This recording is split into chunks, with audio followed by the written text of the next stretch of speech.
എക്സാമിന് ചോദിക്കാൻ സാധ്യതയുള്ള വളരെ ഇമ്പോർട്ടൻ്റ് ആയിട്ടുള്ള കാർഡിയോളജി, അതായത് നമ്മുടെ വേറൊരു ഇമ്പോർട്ടൻ്റ് ആയിട്ടുള്ള കാര്യം പറഞ്ഞോട്ടെ, ഈ ഡ്രഗ് ഓഫ് ചോയ്സ് ഏതാന്ന് ചോദിച്ചു കഴിഞ്ഞാൽ യാതൊരു മടിയും വേണ്ട, ഇതിനകത്ത് പ്രോബബിൾ ക്വസ്റ്റ്യൻസും പറഞ്ഞു തന്നെയാണ് പോവുക. ഹൈ ഓൾ, വെൽക്കം ടു എജോസ് അക്കാഡമി. അപ്പൊ നമ്മള് നമ്മുടെ എക്സാമുമായിട്ട് റിലേറ്റ് ചെയ്ത് കുറച്ച് കോഡ് അല്ലെ, കുറച്ച് നിമോണിക്സ് നമ്മൾ ചെയ്യുമായിരുന്നു. സോ ആ ഒരു സീരീസിന്റെ നെക്സ്റ്റ് ഒരു ക്ലാസ് ആയിട്ടാണ് നമ്മൾ ഇന്ന് ഉദ്ദേശിക്കുന്നത്. എക്സാമിന് ചോദിക്കാൻ സാധ്യതയുള്ള വളരെ ഇമ്പോർട്ടൻ്റ് ആയിട്ടുള്ള കാർഡിയോളജി, അതായത് നമ്മുടെ മെഡിക്കൽ സർജിക്കൽ നഴ്സിംഗില് കാർഡിയോ വാസ്കുലർ സിസ്റ്റത്തിൽ നിന്നുള്ള ഇമ്പോർട്ടൻ്റ് ആയിട്ടുള്ള കുറച്ച് കൺസെപ്റ്റ്സ് ആണ് നമ്മൾ ഇന്ന് ഈ ഒരു കോഡ് രീതിയിൽ അല്ലെങ്കിൽ കോഡുമായിട്ട് റിലേറ്റ് ചെയ്ത് നമ്മൾ പഠിക്കാനായിട്ട് പോകുന്നത് കേട്ടോ. അപ്പൊ നമുക്ക് ജസ്റ്റ് ഒന്ന് നോക്കാം. അപ്പം നമ്മൾ ആക്ച്വലി ബണ്ടിൽ ബ്രാഞ്ച് ബ്ലോക്ക് അല്ലെ, അതായത് നമ്മുടെ ഹാർട്ടിലെ ECGയുമായിട്ട് റിലേറ്റ് ചെയ്തിട്ട് ബണ്ടിൽ ബ്ലോക്ക് നമ്മൾ ധാരാളം കേട്ടിട്ടുണ്ട് അല്ലെ. പ്രത്യേകിച്ച് നമ്മൾ ക്ലിനിക്കൽസ് ഒക്കെ വർക്ക് ചെയ്യുകയാണെങ്കിൽ നമ്മൾ സാധാരണ കേൾക്കുന്നതാണ് ഈ ബണ്ടിൽ ബ്രാഞ്ച് ബ്ലോക്ക് എന്നൊക്കെ പറഞ്ഞിട്ട്. നമ്മൾ സാധാരണ ഈ LBBB then RBBB അങ്ങനെയൊക്കെ നമ്മൾ ഒരുപാട് കേട്ടിട്ടുണ്ടാവും അല്ലെ. അതായത് ഇങ്ങനെ LBBB എന്നൊക്കെ പറഞ്ഞിട്ട് അല്ലേ. സോ അത് എന്താണ്, അത് ആക്ച്വലി LBBB എന്ന് പറഞ്ഞാൽ അത് ലെഫ്റ്റ് ബണ്ടിൽ ബ്രാഞ്ച് ബ്ലോക്ക് ആണ്. അതുപോലെ തന്നെ റൈറ്റ് സൈഡിൽ വന്നു കഴിഞ്ഞാലാണ് നമ്മളതിന് റൈറ്റ് ബണ്ടിൽ ബ്രാഞ്ച് ബ്ലോക്ക് എന്ന് പറയുക. സാധാരണ നമ്മുടെ കാർഡിയാക് കണ്ടക്ഷൻ സിസ്റ്റം അല്ലെ, കാർഡിയാക് കണ്ടക്ഷൻ സിസ്റ്റം നമ്മൾ പഠിച്ചിട്ടുണ്ട്. അതിൽ വളരെ ഇമ്പോർട്ടന്റ് ആയിട്ടുള്ള ഒരു കാര്യമാണ് ഈ natural pace maker of heart അല്ലെ. അതായത് ഹാർട്ടിന്റെ നാച്ചുറൽ പേസ് മേക്കർ എന്നറിയപ്പെടുന്ന ഏതാണ്, ഒന്ന് കമന്റ് ചെയ്യാവോ? അതായത് നമ്മുടെ SA നോഡാണ് അല്ലെ. SA നോഡ് അല്ലെങ്കിൽ സൈനോ എട്രിയൽ നോഡാണ് നമ്മുടെ natural pace maker of heart എന്ന് അറിയപ്പെടുന്ന അല്ലെ, SA നോഡാണ്. അപ്പോ ഇതിന് ശരിക്കും പറഞ്ഞാൽ ഒന്ന് രണ്ട് പ്രോപ്പർട്ടീസ് ഉണ്ട്, വളരെ ഇമ്പോർട്ടൻ്റ് ആണ്, എക്സാമിനൊക്കെ ചോദിക്കുന്നതാണ്. അതായത് നമ്മൾ പറയും ഓട്ടോമാറ്റിസിറ്റി അല്ലെ, നമ്മൾ ഓട്ടോമാറ്റിസിറ്റി എന്ന് പറയും. അതുകൂടാതെ തന്നെ എക്സൈറ്റബിലിറ്റി, അതായത് സ്വന്തമായിട്ട് അതിന് ഇമ്പൾസ് ജനറേറ്റ് ചെയ്യാനും അതിനെ ട്രാൻസ്മിറ്റ് ചെയ്യാനും കഴിയും. ഇതിനാണ് നമ്മൾ ഓട്ടോമാറ്റിസിറ്റി, ഓട്ടോമാറ്റിക് ആയിട്ട് തന്നെ ഇമ്പൾസസിനെ ജനറേറ്റ് ചെയ്യാനും, അതായത് വേറൊരു സ്റ്റിമുലേഷൻ ഇല്ലാതെ അല്ലെങ്കിൽ വേറെ ഒരു സെൽസിന്റെയും ഹെൽപ്പ് ഇല്ലാതെ സ്വന്തമായിട്ട് ഓട്ടോമാറ്റിക് ആയിട്ട് ഇതിനെ ഇമ്പൾസസ് ജനറേറ്റ് ചെയ്യാനായിട്ട് കഴിയും, അത് ട്രാൻസ്മിറ്റ് ചെയ്യാനായിട്ട് കഴിയും അല്ലെ. എക്സൈറ്റബിലിറ്റി എന്ന് പറഞ്ഞാൽ സ്വന്തമായിട്ട് അതിന് എക്സൈറ്റേഷൻ ഉള്ള കഴിവും ഉണ്ട് കേട്ടോ, ഇമ്പോർട്ടൻ്റ് ആണ്. സോ ഈ ഇമ്പൾസിന്റെ ട്രാൻസ്മിഷൻ നമ്മൾ പറയുകയാണെങ്കിൽ SA നോഡ് നിന്ന് സ്റ്റാർട്ട് ചെയ്യുന്നു, അവിടെ നിന്ന് അത് AV നോഡിൽ എത്തുന്നു, പിന്നെ താഴേക്ക് വരുമ്പോൾ ബണ്ടിൽ ഓഫ് ഹിസിലേക്ക് വരുന്നു, പെർക്കിൻജി ഫൈബേഴ്സിലേക്ക് വരുന്നു അല്ലെ. സോ ഈ ബണ്ടിൽ ഓഫ് ഹിസ് കഴിഞ്ഞാൽ പിന്നാണ്ട് ബണ്ടിൽ ബ്രാഞ്ചസ് ഉണ്ട്. ബണ്ടിൽ ബ്രാഞ്ചസ് നോക്കുകയാണെങ്കിൽ ആക്ച്വലി റൈറ്റ് ബണ്ടിൽ ബ്രാഞ്ചസ് ഉണ്ട്, അതുപോലെ തന്നെ ലെഫ്റ്റ് ബണ്ടിൽ ബ്രാഞ്ചസ് ഉണ്ട്. അപ്പൊ ഇവിടെ എവിടെയെങ്കിലും ഒരു ബ്ലോക്ക് വരുമ്പോൾ, അതായത് ഹാർട്ടിന്റെ ഇമ്പൾസ് ട്രാൻസ്മിഷനിൽ ഇവിടെ ഏതെങ്കിലും ഒരു ബ്ലോക്ക് വരുമ്പോഴാണ് നമ്മൾ എന്ത് പറയുക, നമ്മൾ ഈ ബണ്ടിൽ ബ്രാഞ്ച് ബ്ലോക്ക് എന്ന് പറയുക. സോ സാധാരണ ഞാൻ പറഞ്ഞല്ലോ, സാധാരണ റൈറ്റും ലെഫ്റ്റും ആണ് പറയുക. സോ ഇതിന് ECGയുമായിട്ട് റിലേറ്റ് ചെയ്ത് നമുക്ക് എങ്ങനെ പഠിക്കാം, എക്സാം പോയിന്റ് ഓഫ് വ്യൂ പഠിക്കാമെന്ന് നോക്കാം. സോ അതിന് യൂസ് ചെയ്യുന്ന ന്യൂമോണിക് ആണ്. ഒന്ന് വില്യവും രണ്ടാമത്തേത് മാരോയും. അപ്പൊ വില്യം എന്ന് പറയുമ്പോൾ ആക്ച്വലി ലെഫ്റ്റ് ബണ്ടിൽ ബ്രാഞ്ച് ബ്ലോക്കിൽ നമ്മൾ നോക്കുക, ഈ രണ്ട് ബ്രാഞ്ച് ബ്ലോക്കിൽ നമ്മൾ നോക്കുക, ഈ V1 കൂടാതെ V6 ആണ്. അപ്പം ഈ V1 to V6 അല്ലെ, ആ ലീഡ്സിന് നമ്മൾ എന്താ പറയുക, നമ്മളതിനെ പ്രീകോഡിയൽ ലീഡ്സ് എന്ന് പറയും അല്ലെ. നമ്മളതിനെ പ്രീകോഡിയൽ ലീഡ്സ് എന്ന് പറയും അല്ലെ. ഈ V1 to V6 വരെയുള്ള ലീഡ്സിന് നമ്മൾ പ്രീകോഡിയൽ ലീഡ്സ് എന്ന് പറയും. അപ്പൊ നോക്കിക്കേ, ഈ വില്യം എന്ന് പറയുമ്പോൾ ഏതാണ്, ഈ LL stands for left bundle block അല്ലെങ്കിൽ ലെഫ്റ്റ് ബണ്ടിൽ ബ്രാഞ്ച് ബ്ലോക്കിനെയാണ് നമ്മൾ ഈ L എന്നുള്ളത് കൊണ്ട് ഉദ്ദേശിക്കുക. അപ്പൊ അവിടെ നോക്കുകയാണെങ്കിൽ V1 കേട്ടോ, ആദ്യത്തെ പ്രീകോഡിയൽ ലീഡ് ആയിട്ടുള്ള V1 നമുക്കൊരു W പാറ്റേൺ കിട്ടും, അതുപോലെ V6 നമുക്കൊരു M പാറ്റേണും കിട്ടും കേട്ടോ. ഇതിനാണ് നമ്മൾ എന്ത് പറയുക, ലെഫ്റ്റ് ബണ്ടിൽ ബ്രാഞ്ച് ബ്ലോക്ക് എന്ന് പറയുക. അതേസമയം RBBB അതായത് റൈറ്റ് ബണ്ടിൽ ബ്രാഞ്ച് ബ്ലോക്ക് എന്ന് പറഞ്ഞാൽ എന്താണ്, ഒരു M പാറ്റേൺ നമുക്ക് എവിടെ കിട്ടുക, നമുക്ക് V1 ഒരു M പാറ്റേൺ കിട്ടും, V6 നമുക്കൊരു W പാറ്റേൺ കിട്ടും. അതിനാണ് നമ്മൾ എന്ത് പറയുക, മാരോ എന്ന് പറയുക. മാരോ എന്ന് പറഞ്ഞാൽ M ഷേപ്പ് നമുക്ക് എവിടെ കിട്ടുക, നമുക്ക് V1 കിട്ടും, ദെൻ W നമുക്ക് എവിടെ കിട്ടും, V6 കിട്ടും. ഇതിലാണ് റൈറ്റ് ബണ്ടിൽ ബ്രാഞ്ച് ബ്ലോക്ക്. അപ്പൊ ഇത് റിലേറ്റ് ചെയ്തിട്ട് ഇനി ഒരു ക്വസ്റ്റ്യൻ വന്നു കഴിഞ്ഞാൽ നിങ്ങൾക്ക് തെറ്റത്തില്ലല്ലോ അല്ലെ. അപ്പൊ നമുക്ക് അതിന്റെ ECG കൂടെ ജസ്റ്റ് ഒന്ന് കണ്ടുപോകാം. അപ്പൊ ഇതാണ് ലെഫ്റ്റ് ബണ്ടിൽ ബ്രാഞ്ച് ബ്ലോക്ക് ഉള്ള പേഷ്യന്റ് ECG ഇങ്ങനെ ആയിരിക്കും. അതായത് V1 V6 ഇതുപോലെ ആയിരിക്കും വരിക, അതായത് ഒരു W ഷേപ്ഡ് പാറ്റേൺ ആയിരിക്കും QRS വരിക. V1 V6 ഒരു M ഷേപ്ഡ് പാറ്റേൺ ആയിരിക്കും വരിക. നേരെ തിരിച്ച് RBBB V1 ഒരു M ഷേപ്ഡ് പാറ്റേണും V6 ഒരു W ഷേപ്ഡ് പാറ്റേണുമായിരിക്കും നമുക്ക് ലഭിക്കുക. ഇതിനാണ് നമ്മൾ വില്യം മാരോ എന്നുള്ളത് കൊണ്ട് ഉദ്ദേശിക്കുക. കേട്ടോ. നെക്സ്റ്റ് നമ്മൾ പഠിക്കുക കാർഡിയോ ഫാർമക്കോളജി ആണ്. ഫാർമക്കോളജി പലർക്കും വളരെ ബുദ്ധിമുട്ടാണ് എന്നൊക്കെ പറഞ്ഞു കേട്ടിട്ടുണ്ട് കേട്ടോ. നമുക്ക് ജസ്റ്റ് ഒന്ന് പറയാം. ഇവിടെ adverse effects of beta blockers അല്ലെ, ബീറ്റ ബ്ലോക്കേഴ്സ് ഡ്രഗ്സിന്റെ അഡ്വേഴ്സ് ഇഫക്ട്സ് ആണ് പറയുക. അതിന്റെ ന്യൂമോണിക് പറയുന്നത് ബാൾഡ് ഫിഷ് കേട്ടോ, ബാൾഡ് ഫിഷ് എന്നാണ് പറയുക. എന്തൊക്കെയാണ് അതിന് മുന്നേ ഞാൻ 1-2 കാര്യം ഈ ബീറ്റ ബ്ലോക്കേഴ്സുമായിട്ട് റിലേറ്റ് ചെയ്ത് പറഞ്ഞോട്ടെ. ബീറ്റ ബ്ലോക്കേഴ്സ് നമ്മൾ സാധാരണ എന്തിനാ കൊടുക്കുക?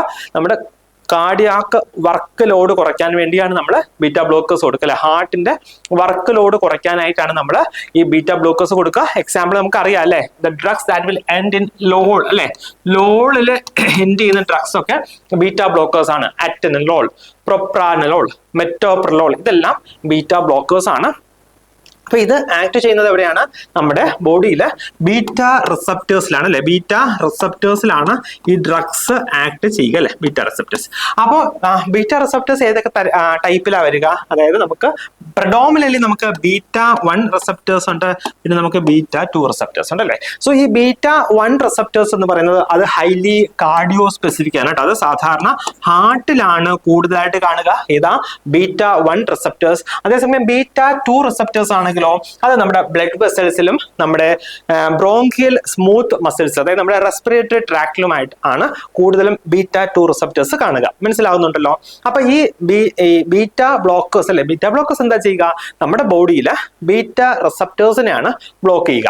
അപ്പോ ഞാൻ പറഞ്ഞല്ലോ, ഹാർട്ടിന്റെ വർക്ക് ലോഡ് കുറയ്ക്കുക എന്നുള്ള ഉദ്ദേശത്തോടു കൂടിയാണ് പ്രത്യേകിച്ച് നമ്മൾ ഹാർട്ടിന്റെ ഡിസീസ് ഉള്ള ആൾക്കാർക്ക്, MI ഉള്ള ആൾക്കാർക്കും ഒക്കെ, CAD ഉള്ള പേഷ്യൻസിനൊക്കെ നമ്മൾ കൊടുക്കുക ഹാർട്ടിന്റെ വർക്ക് ലോഡ് കുറയ്ക്കാൻ വേണ്ടിയാണ്. അപ്പോൾ ഞാൻ പറഞ്ഞു ഇത് പ്രിഡോമിനന്റ്ലി അത് B1 ഹാർട്ടിലാണ് ആക്ട് ചെയ്യുന്നത് എങ്കിലും അതിന് കുറച്ച് ഇഫക്റ്റ് ഈ β2 റിസപ്റ്റേഴ്സിലും ഉണ്ട്. β2 റിസപ്റ്റേഴ്സ് എന്ന് പറയുമ്പോൾ ഞാൻ പറഞ്ഞു നമ്മുടെ ബ്ലഡ് വെസൽസ് ഉണ്ട്, കൂടാതെ നമ്മുടെ റെസ്പിറേറ്ററി എപ്പിത്തീലിയം അല്ലെ, നമ്മുടെ റെസ്പിറേറ്ററി ട്രാക്റ്റിലും ഉണ്ട്. സോ ഇത് റെസ്പിറേറ്ററി ട്രാക്റ്റിൽ ആക്ട് ചെയ്യുമ്പോഴാണ് എന്തുണ്ടാവുക? B4 ബ്രോങ്കോ കൺസ്ട്രക്ഷൻ ഉണ്ടാകും കേട്ടോ. ബ്രോങ്കോ കൺസ്ട്രക്ഷൻ ഉണ്ടായി കഴിഞ്ഞാൽ എന്താ? പേഷ്യന്റിന് ഡിസ്നിയ ഉണ്ടാവും അല്ലെ, പേഷ്യന്റ് ഡിസ്നിയ ഉണ്ടാകും. അതുകൊണ്ടാണ് നമ്മൾ സാധാരണ ഈ ബീറ്റ ബ്ലോക്കേഴ്സ് എടുക്കുന്ന പേഷ്യന്റിനോട് ആ ഡ്രഗ് സ്റ്റാർട്ട് ചെയ്യുന്നതിന് മുന്നേ അവർക്ക് ആസ്മയുടെ ഹിസ്റ്ററിയോ അവർക്ക് COPD ഹിസ്റ്ററിയോ ഉണ്ടോ എന്ന് ചോദിക്കാനുള്ള കാരണം ഇതാണ്. കാരണം മനസ്സിലായല്ലോ? ചോദിക്കാം എക്സാമിന് കേട്ടോ. ബ്രോങ്കോ കൺസ്ട്രക്ഷൻ ഉണ്ടാക്കാം. പിന്നെ ബ്രാഡികാർഡിയ, അതായത് ഹാർട്ടിന്റെ വർക്ക് ലോഡ് കുറയ്ക്കാൻ വേണ്ടി ഹാർട്ടിന്റെ റേറ്റ് കുറയ്ക്കും, അത് കാരണം ബ്രാഡികാർഡിയ ഉണ്ടാകാം. പിന്നെ അരത്മിയ ഉണ്ടാകാം. പിന്നെ അരത്മിയ എന്ന് പറഞ്ഞാൽ change in the rhythmicity of the heart അല്ലെ, അതായത് നോർമൽ റിതത്തിൽ നിന്ന് ഏത് തരത്തിലുള്ള അരത്മിയ വേണമെങ്കിലും ഉണ്ടാകാം. It can be like bradyarrhythmia ഉണ്ടാകും അല്ലെ, ബ്രാഡി കാർഡിയ തന്നെ പേഷ്യന്റ് ഉണ്ടാകാം, ലതാർജി ഉണ്ടാകാം. ഡിസ്റ്റർബൻസ് ഇൻ ഗ്ലൂക്കോസ് മെറ്റബോളിസം വളരെ ഇമ്പോർട്ടന്റ് ആണ്. പ്രത്യേകിച്ച് ഈ ബീറ്റ ബ്ലോക്കേഴ്സിൽ വരുന്ന ചില ഡ്രഗ്സ്, അതായത് അറ്റനലോൾ പോലുള്ള ഡ്രഗ്സ് പേഷ്യന്റ് ഹൈപ്പോഗ്ലൈസീമിയ ഉണ്ടാക്കും. അതുപോലെ മെറ്റോപ്രലോൾ പോലുള്ള ഡ്രഗ്സ് പേഷ്യന്റ് ഹൈപ്പർ ഗ്ലൈസീമിയ ഉണ്ടാക്കും കേട്ടോ, ഓർത്തോണേ. പിന്നെ ഫെറ്റീഗ്, ഇൻസോംനിയ, സെക്ഷൽ ഡിസ്ഫങ്ഷൻ, കൂടാതെ ഹൈപ്പോ ടെൻഷൻ ഒക്കെ ഉണ്ടാകും. സോ ഇതാണ് ഈ ബാഡ് ഫിഷ് എന്ന് പറയുന്ന ഈ ന്യൂമോണിക് വെച്ച് നമുക്ക് റിലേറ്റ് ചെയ്ത് പഠിക്കാൻ കഴിയുന്നത്. നെക്സ്റ്റ് വളരെ ഇമ്പോർട്ടന്റ് ആണ്, immediate treatment of myocardial infection. നമ്മുടെ MIയുടെ ഇമ്മീഡിയറ്റ് ട്രീറ്റ്മെന്റ് നമ്മൾ പല പ്രാവശ്യം പഠിച്ചിട്ടുള്ള കാര്യമാണ്. അതിന്റെ ന്യൂമോണിക് എന്താണ്?